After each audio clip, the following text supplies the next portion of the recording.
thank you very much for this very nice introduction. And I studied electrical engineering back in the days at the ETH in Zurich. And I kind of figured, my future will be designing better vacuum cleaners or something as an electrical engineer. And I don't know exactly where things went wrong, but I ended up in MRI.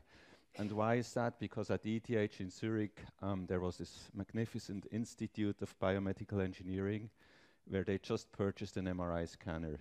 And this captivated me right then and there, and I couldn't let it go since.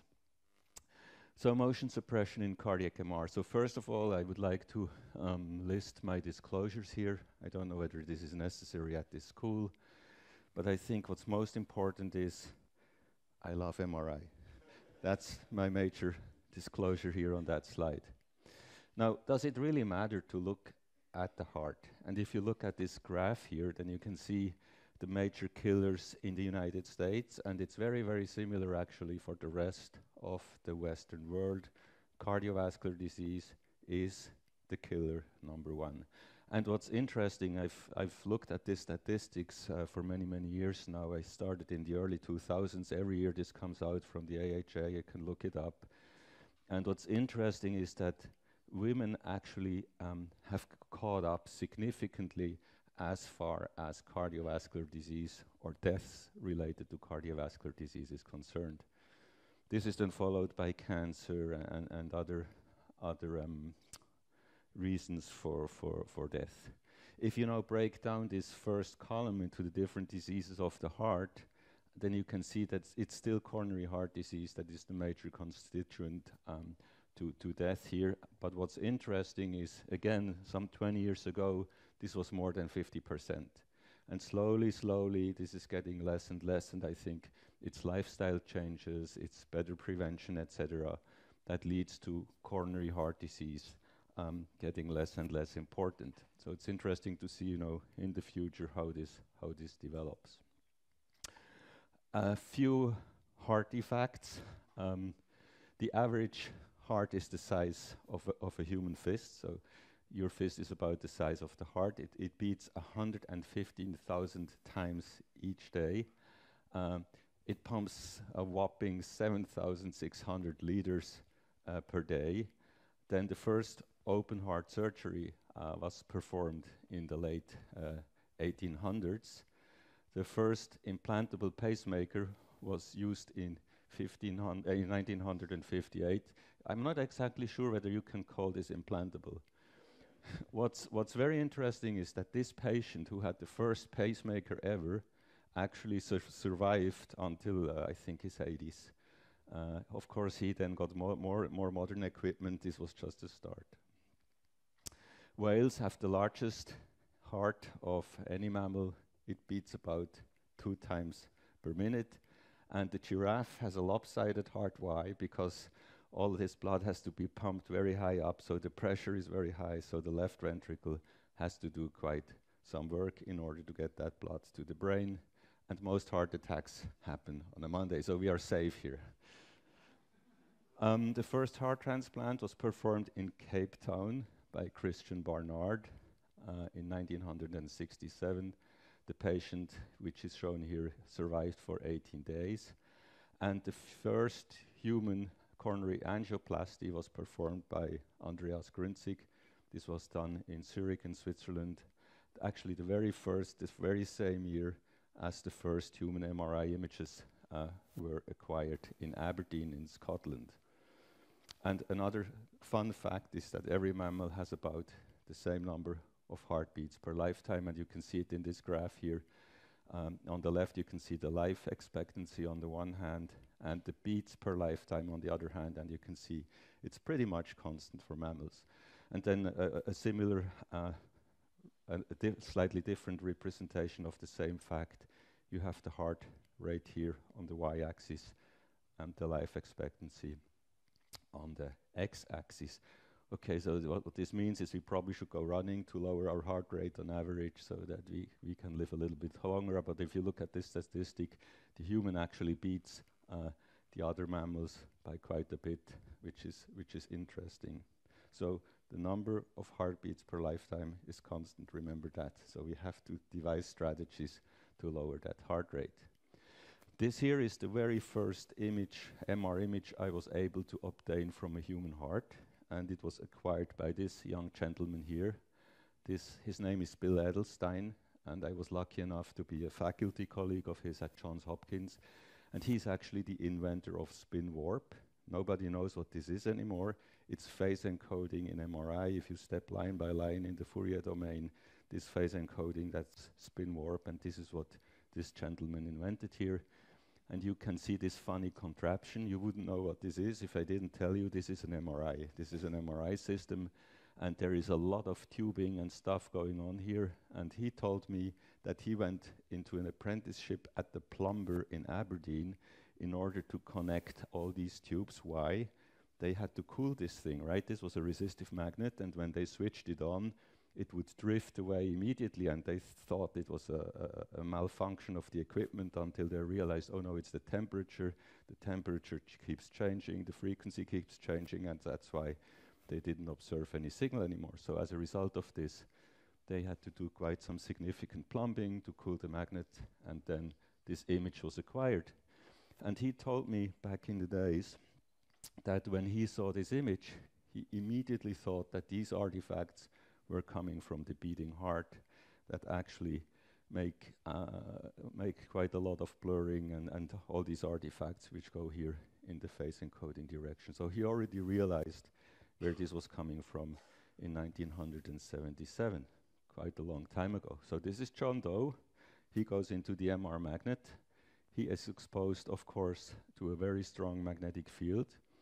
And as a result of that, the protons in John Doe's body align in parallel to the magnetic field. They are then excited by a radio frequency excitation, and when they go back to the equilibrium, they send out a very, very small signal, which then generates these magnificent images of the heart. Now you understand everything about MRI, right?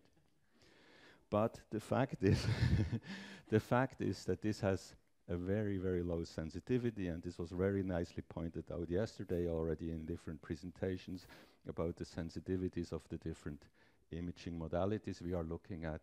So MRI has a low sensitivity, and this is important in the context of my presentation because the MRI data collection period has to be relatively long. You have to collect a lot of data to generate an image, and this is long relative to the physiological clock, if you will, of the different organs we are looking at. The heart is just simply beating too fast for the time we need to collect the images. And of course, the result is obvious. You saw it in the prior slide. You have motion artifacts, and as a result of this, the diagnostic value is clearly reduced. So why do we need motion suppression, which is the topic of this talk? Well, to ultimately improve the diagnostic quality or results of an MR acquisition. Now, how is that motion problem? Here you see an MR image where I try to resolve both the cardiac cycle and the respiratory cycle. You can see here, it's a little bit dark, but you can see how the diaphragm moves up and down on the one hand, and of course the heart is beating on the other hand. And here you can see the frequency and the amplitude, which are of course not at all in sync. These motion components are not linked to each other.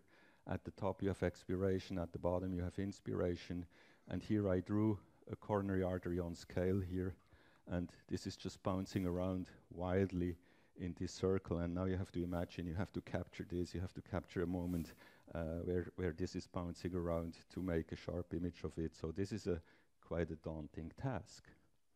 And so how can you go about it? How can you resolve that motion problem? Well, there are actually different ways to do it. You could accelerate the MR scan massively, and there are other approaches which I'm going to talk about. But let's first look at the acceleration of the MR exam. And this is, of course, also inspired by this modality here. This is just X-ray coronary angiography, where the temporal resolution is a couple of milliseconds. The spatial resolution is also magnificent, a few hundred micrometers. And if we were able to acquire the images in real time, then of course the problem would be solved. But If we wanted to do that, then we needed stronger gradients, shorter radio frequency excitation pulses, which then together leads to a shorter TR, and perhaps other approaches to speed this up. But the problem here is, if you want to do that, even though we could now technically, we could get to stronger gradients, shorter RF pulses, etc., there are safety concerns that are ultimately the limiting factor. There is the DBTT, that's when the gradient is ramping up, which leads to nerve stimulation, mostly in regions where the skin is close to the bone, the front of the head, back of the head. And then there is also the SAR, and this is the heating of the body because you pump in a lot of radio frequency energy, and this is of course also limited. So that means we cannot really go to shorter radio frequency excitation pulses because they would have to get much, much stronger. The B1 would have to get much stronger, and therefore the SAR would increase. So okay, that's already an option. That is not possible. So we cannot really accelerate the exam. So what's left is to suppress it, and that's what we've done for many, many years. We have tried to improve the motion suppression in the following way. So for the cardiac motion, we employ EKG triggering. This is still being done today. Then segmenting the K-space, and I will show you how that works. Using short acquisition intervals to collect data during minimal motion of the organ. And so this is how it works here. So you have the beating heart. This is the EKG. And if you were now to collect data constantly throughout the heartbeat without looking where you collect those data, then of course you get an image that is very, very blurred. So simple, the result of that is you just break it up into multiple pieces. So you trigger it to the R wave of the EKG, and then every so often in mid-diastole, when there is a quiescent period in the cardiac cycle, you just collect a piece of the information, and heartbeat by heartbeat, you can just collect the data until you have a motion-free image of the organ. Of course, this is a little bit more complicated than that because you do it in the Fourier domain, but the concept remains the same. All right, what have we done now by doing this? Well, we went from this image to this image here, which is already a lot better. Now you can see the great cardiac vessel, the atrium. The coronaries are a bit hard to see. You see the descending aorta. When compared to this image on the left, where I didn't exploit any of these techniques to suppress motion. All right, we all agree it's still not good enough, and the reason is, of course, respiration. This image was still acquired during the volunteer breathing freely. All right, if you look at this here, then you can see this is end inspiration at the bottom. So this part of the image was acquired during end inspiration, this somewhere in end expiration, and so forth and so forth. And you can immediately see that the image I showed you before, if you couple this together, has a lot of artifacts because they were collected during different respiratory depths, different respiratory levels. Now the solution to this could either be breath holds, but if the breath holds are applied, this is 10-20 seconds, a person can hold their breath, so then the data collection period is governed by the patient's ability to hold his or her breath, which then means also the spatial resolution you can obtain is limited by that. So therefore, we and other groups have developed navigator technology, which is like a small MR image at the level of the lung-liver interface.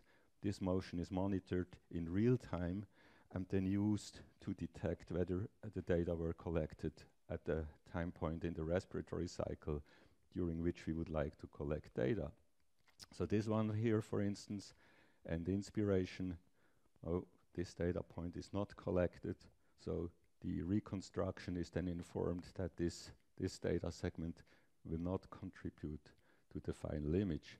Whereas if we go further here, then you can see this data point here was perhaps acquired during end expiration, so then the navigator will inform this data segment to be included in the reconstruction, and so forth until you get all the data collected only during end expiration. And with that, even though the patient is breathing freely, you only collect data segments that were collected during end expiration, and with that, you can suppress respiratory motion. So if we add this to our image, which we just showed before, then you can see that it starts being cleaned up considerably. So all these motion techniques, including the navigator for respiratory motion suppression, works very nicely. However, this has one significant disadvantage. As you could see in the prior slide, only a few of the data points are collected. So you're spending basically a lot of time waiting, not collecting the data, and then it depends on the patient's respiratory pattern, how long this data acquisition lasts. But I hope I was able to show you that through mechanistic and deliberate MR methods development, you can get from such an image to such an image here on the right-hand side. And this is pure engineering, right? If you apply this correctly, then you actually can make a big difference. And this is the type of images we obtained with this technique here. You can see here the main components which we discussed: the trigger delay, short acquisition window during mid-diastole. Then there is the navigator, which accounts for the respiratory motion. There are other things like fat saturation or pre-pulses that generate contrast, but that's not the topic of this presentation now. The important thing is that all these motion elements can be nicely suppressed using this technique, and with that we also initiated a while ago a multi-center trial which led to all these results from different international centers, and this was also published in the New England Journal of Medicine, of course. What's important is, you develop a technique, then you apply this technique together with your clinical colleagues, and then if you can push it out there together with the vendor perhaps to multiple international sites, then you can do these studies, and then you add impact, right? As soon as these studies go into the public domain where everybody can benefit, not just you in your lab, then you have added impact, and I think this is very important to recognize.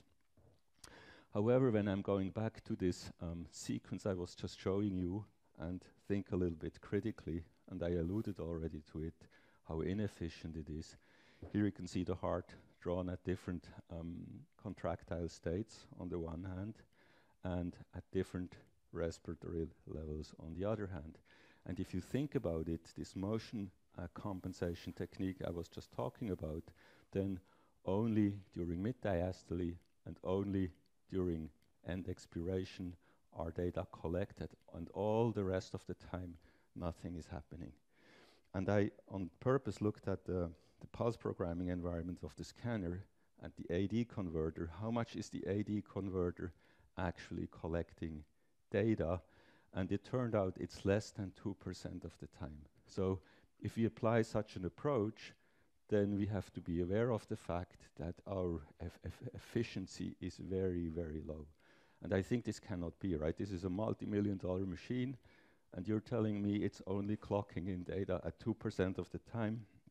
So there ought to be a better solution. So this is highly inefficient.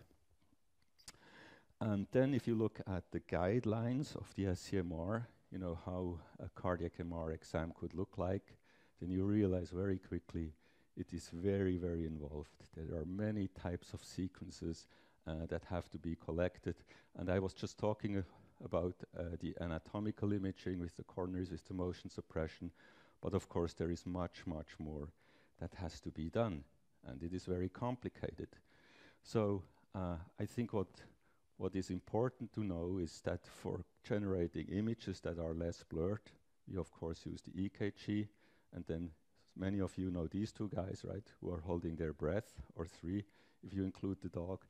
But if you look at this prior example from the SCMR, how to conduct an MR exam, then you also realize that it's super complicated to get to the anatomical views of the heart that the cardiologists or radiologists are actually interested in. So you do a lot of scout scanning.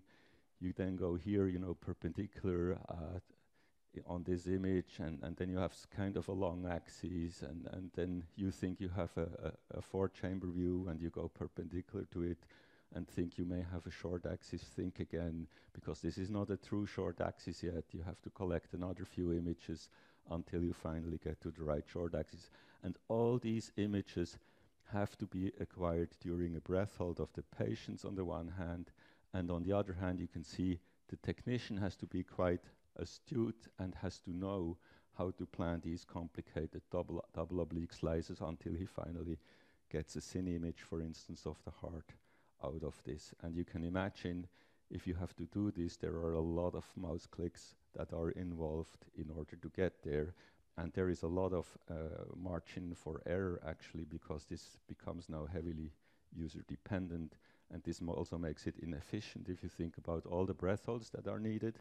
And it's not only the breath hold, it's also the recovery time for the patient in between the breath holds that makes this very inefficient. And anecdotally, I asked our MR technician here on the slide to once count during a brain exam and during a cardiac exam how many mouse clicks he's actually using.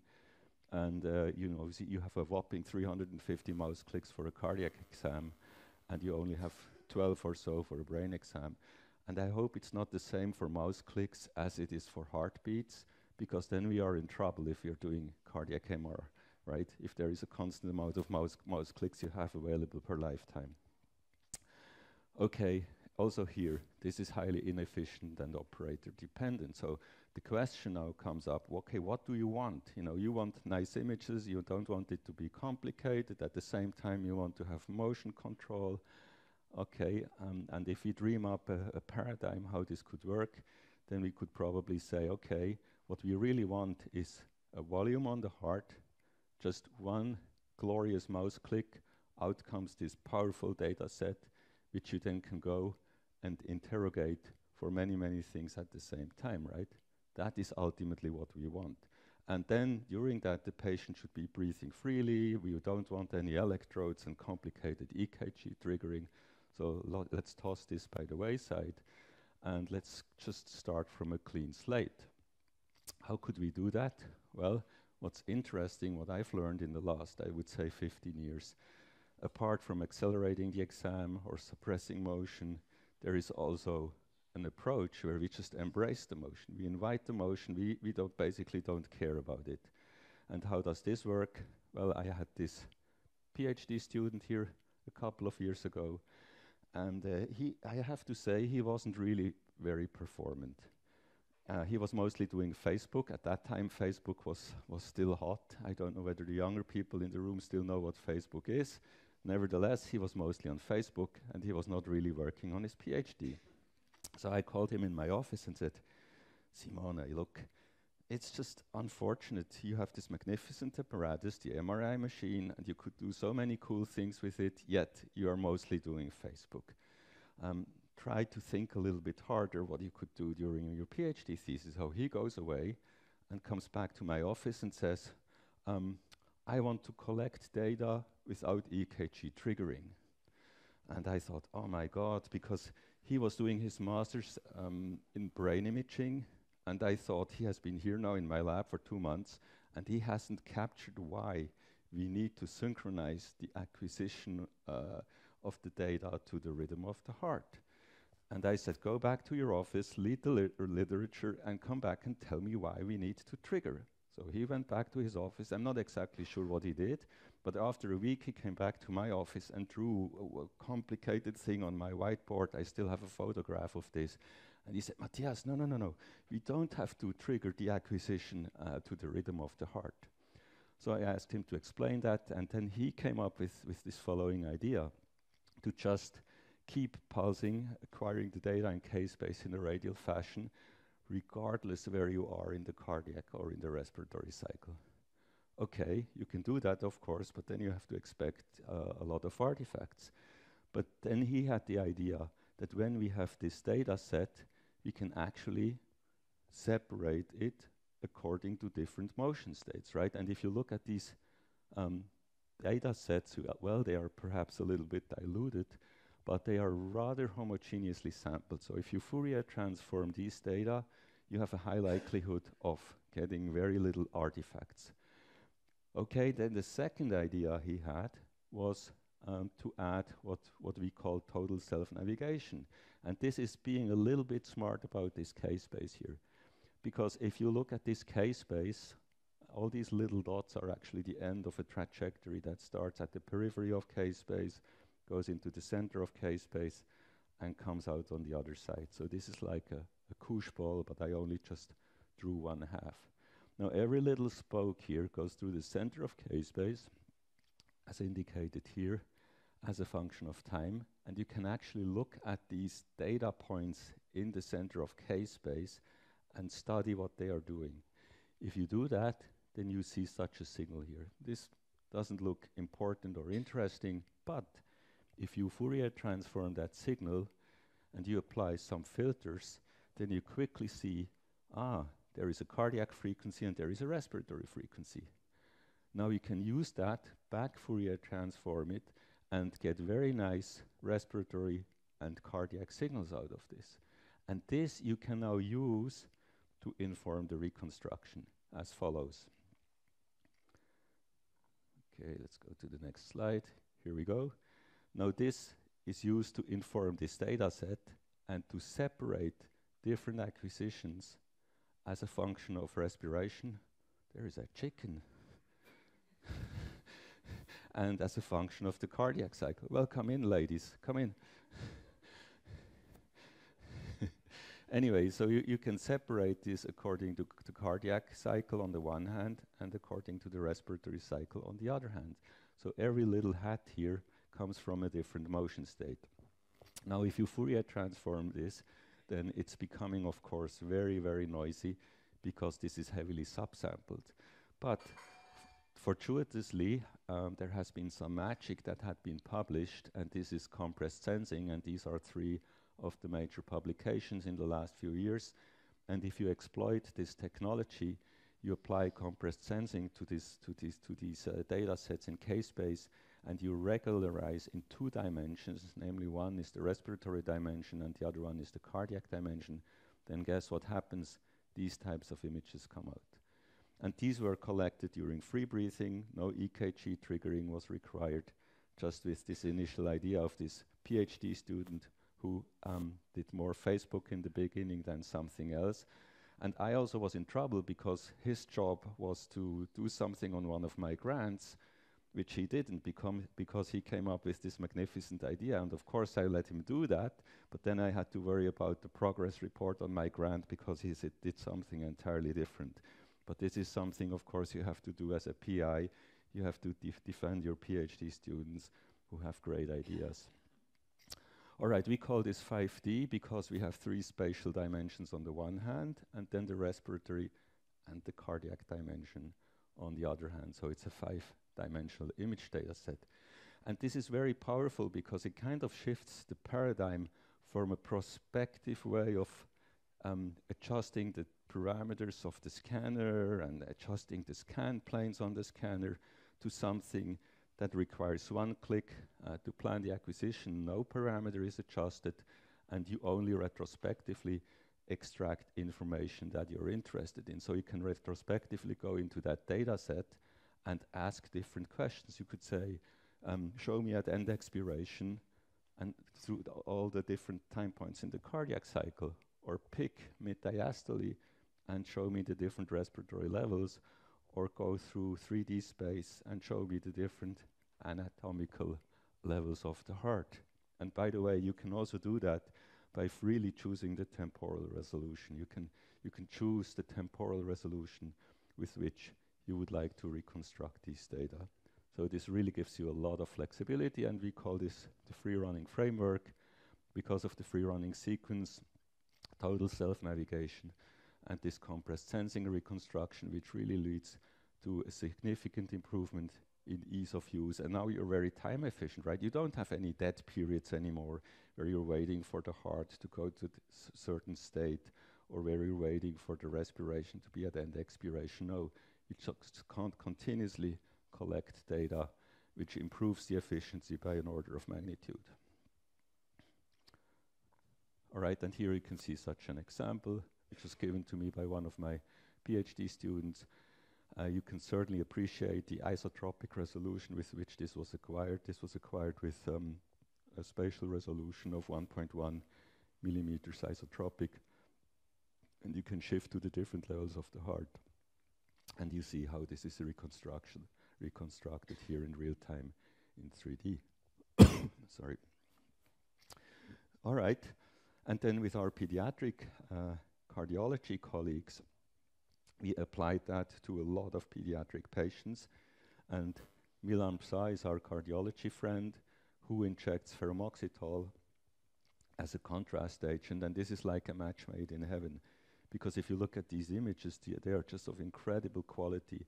And this, in our center, this led to the fact that a certain age bracket of children no longer have to undergo general anesthesia, intubation to get their respiratory rhythm right. No, they just get a slight sedation, they go in the magnet, and 6 minutes later you have these images. So this changed the life of everything, of the cardiologist, of the nurses, of the parents, of the patient, because these kids are now in the magnets during free breathing, and this only takes about 6 minutes to acquire. And you get highly, highly detailed information out of this. And here you see an anomalous right coronary artery. And you know, I squandered my youth, my professional youth, devising motion suppression techniques to show sharp images of the heart. And never would I have thought some 20, 30 years ago that this would be possible without EKG triggering, without breath holds, just by extracting information from the image, from the case base to suppress this motion. So of course this is very nice, and now we have expanded this collaboration with the CHOP in Philadelphia, the Children's Hospital, where they also started collecting data with this technique. And here we can see a result of another PhD student of mine. She then expanded this with ultra short echo time imaging, and while you may not immediately see this here, with a regular gradient echo sequence, you can see this vessel here, which sometimes connects and sometimes it doesn't. Why is that? Because of the dephasing of the spins that are flowing rapidly. There is a signal void, and now you can no longer judge whether this vessel is patent or not. However, if you do the same exact thing with this ultra-short echo time sequence or version of this free-running framework, you no longer give the spins the time to dephase and to create an artifact, and you now can see that this vessel here is patent throughout the whole cardiac cycle. Also a nice example. And here you can see the cardiologist who is very happy about these results, and that he doesn't have to intubate these children anymore and put them under general anesthesia. Then this concept was also kind of expanded in collaboration with Michael Markle at the Northwestern University, who is, I think, one of the world leading centers in 4D flow imaging.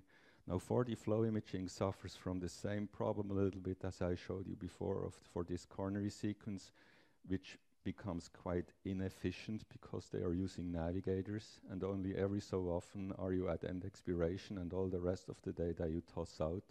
And therefore 4D flow imaging leads to an acquisition time which is not very well defined, which makes it more complicated to be implemented into a clinical routine protocol.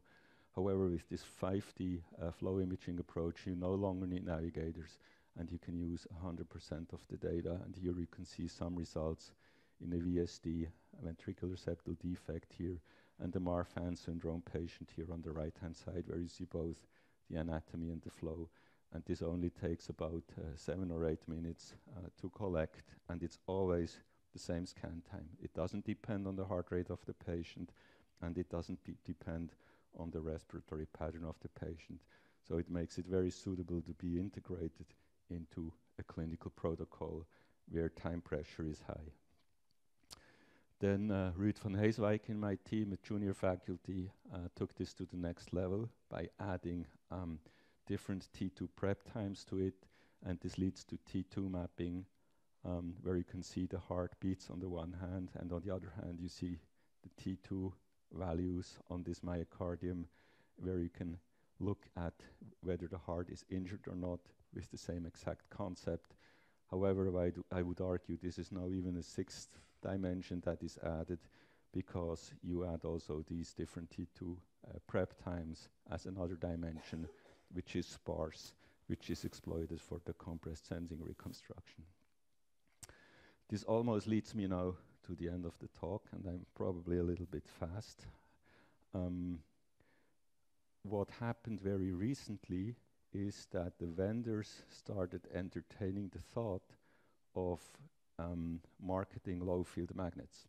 Low-field magnets have been available for decades, but of course they practically disappeared from the market because 1.5 T magnets on the one hand, then 3 T magnets on the other hand, and that highly specialized center 70 magnets were purchased. And of course, low-field systems suffer from a lower signal-to-noise ratio. If you think about John Doe in my very first slide, the polarization is reduced, therefore there is less signal, and therefore the signal-to-noise is lower, and this makes these machines less efficient, less performant in terms of diagnostic power. However, during the recent years, with artificial intelligence, compressed sensing, more powerful computers, more linear gradients, etc., there has been happening a lot that could actually be exploited in favor of these low-field systems, which could be sold and marketed at a much lower price. They have a couple of advantages. So, for instance, they only need like 1 liter of helium. They never need a helium refill. They are much lighter. They could be sited here, for instance. The floor would probably support it. They have no quench line, etc., etc. So they have a lot of theoretical advantages that actually would make them very well suited to be installed in sites and regions who not have had traditionally access to MRI equipment. So because they are cheaper and much easier to be installed, you can imagine that they can be now sold to regions in the world which haven't had MRI. And but if that were true, then on the other hand, all these regions and sites who haven't had traditional access to MRI, they probably also don't have the MR technologists that can pull it off, right? That could find a double oblique slice in the heart. This is highly unlikely that this exists. So therefore we thought this is like a match made in heaven if we can install our free running framework on such a system where the radiologist or the technologist only has to push one button and then all the information of the heart is captured. Then that would of course be very, very beneficial. And I was fortunate enough to have early access at Siemens in the factory to install our free running framework, and this was the very, very first image that came out. And it was a brain person actually who did the scan. It was not a cardiac person because it only required 1 single mouse click. And of course, you see that the signal-to-noise is not great yet. There is some work to do to suppress the fat, etc., etc. But nevertheless, the cardiac cycle is very nicely captured, the respiratory cycle too, and in 3 dimensions you can look at the anatomy of this heart. So we now just installed in our center one of these low-field systems to implement and mechanistically improve this technology at low field in the hopes that it can then be disseminated more globally while these magnets are also installed worldwide. Then perhaps a final chapter, as you can see here, fetal cardiac MR. Now of course the go-to technology to look at the fetus is echo.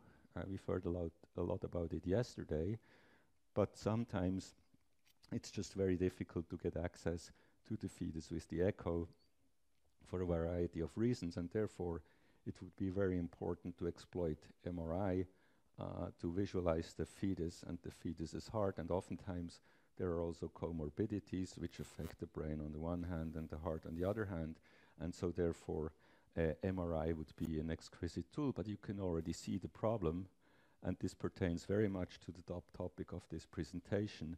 There is a lot of motion you cannot control, right? You cannot just say tell the fetus to stay still. This ain't gonna happen. And secondly, the heartbeat of that fetus is like it's cranking at 160 beats per minute. And then if you look at the EKG, you have a very hard time discriminating what is the mother's R wave, what is the fetus's heartbeat. So it's virtually impossible to tell these things apart.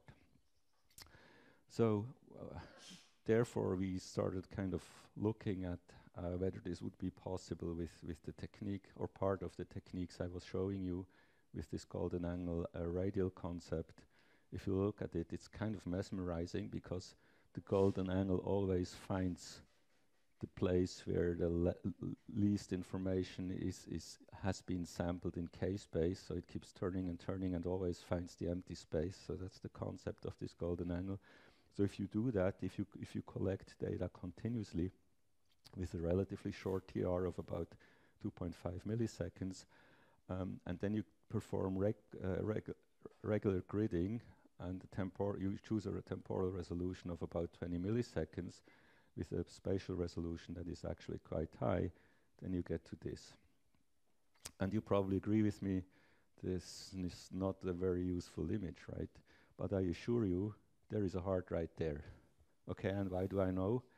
If you now take this image and reconstruct it with compressed sensing, then you start seeing the anatomy a little bit better. And this is the compressed sensing technology I was just talking about. You can now appreciate that there might be something like the heart that is moving. And so this young man here who got this award at the ISMRM then had the idea to take this image, draw a little circle around the heart here. Let's see whether it arrives. Yes.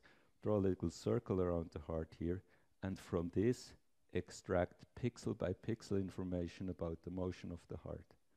Okay, he did that, he got this information about the motion of the heart, and then he re-injected this into the compressed sensing engine, which then binned the data according to the different time points in the cardiac cycle, and out comes this information.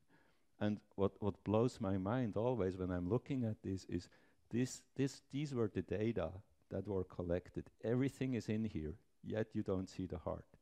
But if you start applying smart approaches and engineering to these data, all of a sudden you get to something like this, where you see the heart of the fetus beating very nicely. You see the left ventricle, you see the right ventricle, you see the ascending aorta, thanks to this compressed sensing technology.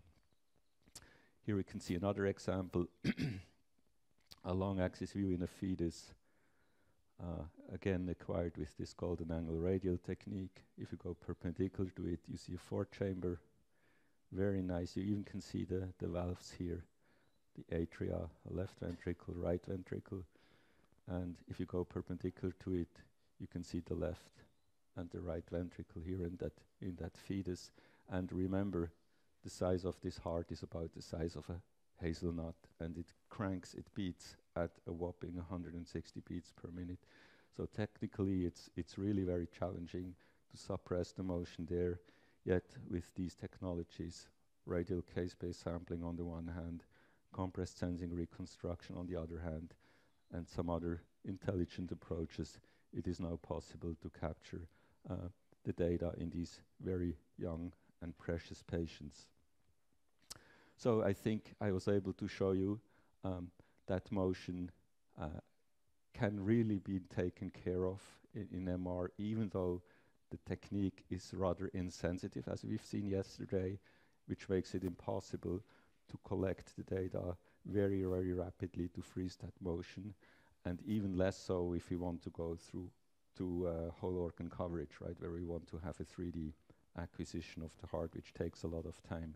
So no way we can capture the data in real time. Well, you should never say no way. Maybe in the future, 20 years from now, somebody is standing here and shows you how 3D images of the heart with MRI can be captured in real time.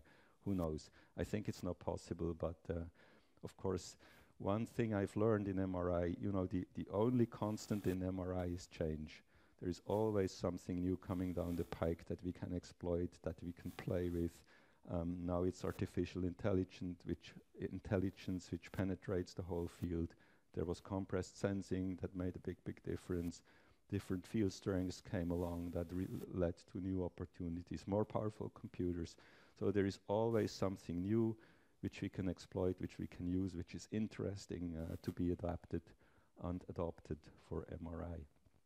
So motion can be taken care of with two major approaches. One is just to try to suppress the motion on the one hand, and the other one more recently just to embrace the motion and think about the smart reconstruction that takes care of it automatically.